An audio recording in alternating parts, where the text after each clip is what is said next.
இந்த சொல்லாற்றல் அவருக்கு பலமானதாக இருக்குமே தவிர அவரோட பலவீனமாக ஆகிவிடக்கூடாது.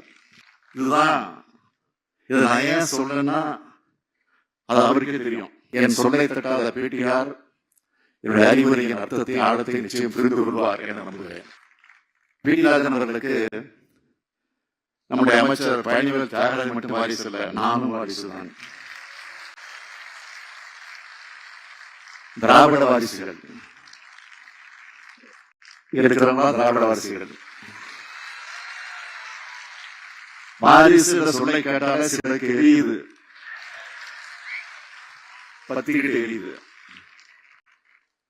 அவங்களுக்கு எரியிட்டு தான் நான் திரும்ப திரும்ப சொல்லிவிட்டு இருக்கோம்.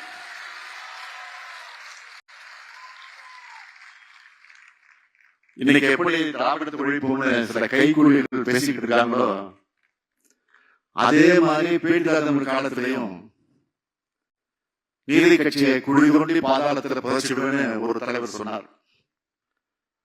ஆனா பீட்டிராஜனுடைய தொடர்ச்சியா பண்பாளர் பழனிவேல் ராஜன் அவர் வந்தார்.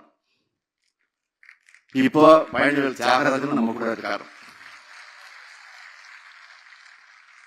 நம்ம பழனிவேல் தியாகராஜன் அவர்களை பொறுத்த வரைக்கும் அறிவார்ந்த வலிமையான வாதங்களை வைக்கக்கூடியவர். நான் அவருக்கு கூட விரும்புவது இந்த சொல்லாற்றல் அவருக்கு பலமானதாக இருக்குமே தவிர அவரோட பலவீனமாக ஆகிவிடக்கூடாது. இதுதான் இதை நான் ஏன் சொல்றேன்னா அது அவருக்கே தெரியும். நம்முடைய எதிரிகள் வெறும் வாயை மெல்லக்கூடிய ஆற்றல் பெற்றவங்க. அவங்களோட அவதூறுகளுக்கு உங்களுடைய சொல்லால் அது அவலாக ஆகிவிடக்கூடாது என்பதை கடகத்தினராக மட்டுமல்ல மேல் இருக்கக்கூடிய அக்கறை கொண்டவனாகவும் அறிவுரை வழங்க கடமைப்பட்டிருக்கிறேன். என் சொல்லை தட்டாத பேட்டியார் என்னுடைய அறிவுரையின் அர்த்தத்தை ஆழத்தை நிச்சயம் புரிந்து கொள்வார் என நம்புகிறேன். திராவிட அறநிலையாளர் தமிழ்வேல் பீட்டிராஜன் அவர்கள் குறித்த இந்த வாழ்வை வரலாறு நூல் மிகப்பெரிய வரலாற்று கருவூலம். தனிப்பட்ட ஒரு மனிதனின் வரலாறாக இல்லாம ஒரு நூற்றாண்டினுடைய வரலாறா, நீதி கட்சியுடைய வரலாறா, நீதி கட்சியுடைய முன்னோடிகள், நீதி கட்சி ஆட்சியுடைய சாதனைகள், சுயமரியாதை இருக்கும்னு எல்லாத்த பற்றியும் இந்த நூல் மூலமாக நாம் தெரிஞ்சுக்கலாம். இப்படிப்பட்ட கருவூலத்தை உருவாக்கின பழனிவேல் தியாகராஜன் உள்ளிட்ட அனைவருக்கும் என்னுடைய பாராட்டுகள், வாழ்த்துக்கள். எல்லோருடைய வாழ்க்கையும் வரலாறுன்னு சொல்ல முடியாது, சிலருடைய வாழ்க்கையை தான் அப்படி சொல்ல முடியும். அப்படிப்பட்டவர்தான் பி.டி. ராஜன் அவர்கள். 1920 முதல் தொடர்ந்து 17 ஆண்டுகள்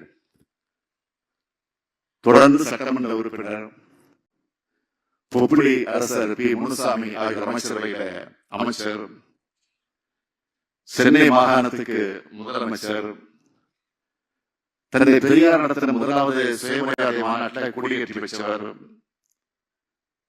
இந்து சமய அறநிலை வாரியத்துடைய அந்த அமைப்பை அமைக்க எல்லா முயற்சிகளையும் எடுத்த ஆன்மீகவாதி, 1952ஆம் ஆண்டு தேர்தலில் கம்பம் தொகுதியில் வென்று மீண்டும் சட்டமன்ற உறுப்பினர். இப்படி வரலாறா வாழ்ந்தவர்தான் பி.டி. ராஜன் அவர்கள்.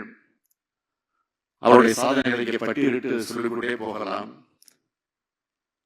அவருடைய ஆட்சி காலத்துலதான் கூட்டுறவுத்துறை, பொதுப்பணித்துறை, பத்திரப்பதிவுத்துறை, கால்நடைத்துறை ஆகியவை மேம்படுத்தப்பட்டுச்சு.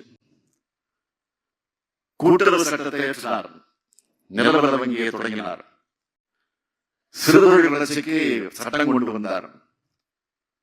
மதுரை தமிழ்ச்சங்கத்தை 1940 அந்த காலகட்டத்திலே வளர்த்தார். அரசியல் பணியோடும் ஆன்மீக பணியையும் இணைச்சார்.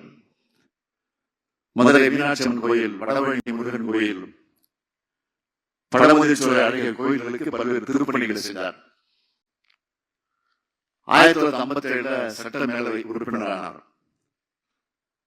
சர் பட்டத்தை துறந்தார். 1965ஆம் ஆண்டு இந்திய எதிர்ப்பு மாநாட்டில் தலைமை உரையாற்றினார். இப்படி வாழும் போதே வரலாறா வாழ்ந்தவர்தான் பி.டி. ராஜன் அவர்கள். சமூக நீதி, சமத்துவம், மாநில சுயாட்சி, இந்திய கூட்டாட்சி கருத்துக்களை தமிழ் மண்ணில் பரப்பி ஒரு அரசியல் இயக்கத்தின் கொள்கையாக மாற்றி ஆட்சியின் கொள்கையாகவும் அதனை ஆக்கிய பெருமை நீதி கட்சிக்கு உண்டு. அதை மிக சிறப்பாக செஞ்ச தலைவர்கள முக்கியமானவர் பி.டி. ராஜன் அவர்கள்.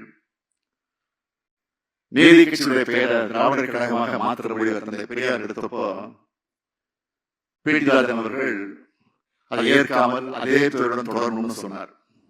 சொன்னாலும் திராவிட இயக்கத்தோட அடிப்படை கொள்கையிலிருந்து எந்த காலத்திலையும் அவர் மாறவே இல்லை. அவருடைய பேச்சும் எழுத்தும் இந்த நூல்ல தொகுக்கப்பட்டிருக்கு. 1938ஆம் ஆண்டு மொழி போராட்டத்தப்போ தமிழர்கள் பி.டி. ராஜன் அவர்கள் பேசிய போது சொன்னார், நாம் இந்தி எதிர்ப்பாளர்கள் அல்ல, இந்திய திணிப்பவர்களின் எதிர்ப்பாளர்கள் அன்னைக்கே விளக்கமாக பேசியவர். அவர் அன்னைக்கு சொன்னதை நாம இன்னைக்கு சொல்லிட்டு இருக்கோம். டெல்லியுடைய ஆதிக்க மனோபாவமும் மாறல, நம்முடைய போராட்ட குணமும் ஓயல. அன்னைக்கு பி.டி. ராஜன் அவர்கள் ராஜாஜியை பார்த்து கேட்டார், நாம இன்னைக்கு ஒன்றிய பாஜகவை பார்த்து கேட்டுக்கிட்டு இருக்கோம். நம்ம எதிரிகளோட முகங்கள் தான் மாறி இருக்க தவிர அவங்க உள்ளமும் எண்ணமும் மாறல. அது மாறும் வரை நம்முடைய போராட்டம் ஓயாது, தொடரும். 2000 ஆண்டுகளாக ஆக்கிரமிப்பாளர்களாக இருக்கிறவங்களுக்கும் அடிமைகள் ஆக மாட்டோம்னு மறுக்கிறவங்களுக்கும் இடையே இந்த போராட்டம் தொடர்ந்து கொண்டுதான் இருக்கிறது. அந்த உணர்வின் வெளிப்பாடாதான் திருவள்ளூர் நன்மையில் நான் பேசும்போது சொன்னேன், தமிழ் மண்ணை யாரும் ஆக்கிரமிக்க முடியாது என்று உறுதியோடு சொன்னேன். தமிழர்கள் பி.டி. ராஜன் அவர்கள் 10 கட்டளைகளை சொல்லியிருக்கிறார். அதில் ஒன்று, வெற்றியோ தோல்வியோ வேறு எதுவாயினும் நிற்க நிலை மாறாது நில். அப்படித்தான் திமுகவும் நம்ம திராவிட மாடல் அரசும் கம்பீரமாக நிற்கிறது. நம்முடைய வலிமைக்கும் மன உறுதிக்கும் கொள்கை பிடிப்புக்கும் பி.டி. ராஜன் போன்ற திராவிட தலைவர்கள் நம் தமிழ் மண்ணில் விதைச்சிருக்கிற விதைதான் காரணம். இங்கு பேசும்போது முன்னாள் நீதியரசர் அவர்கள் சொன்னார், உங்கள் கைகள் இருக்கிற இந்த விழாவோட அழைப்புகளை இருக்கு. மக்கள் பிறக்கலாம், இறக்கலாம், கட்சிகள் தொடரலாம், மறையலாம், வல்லரசுகள் எழுச்சி பெறலாம், வீழ்ச்சி அடையலாம், ஒரு அமைப்பு என்ற முறையில் நீதி கட்சி மறையலாம்.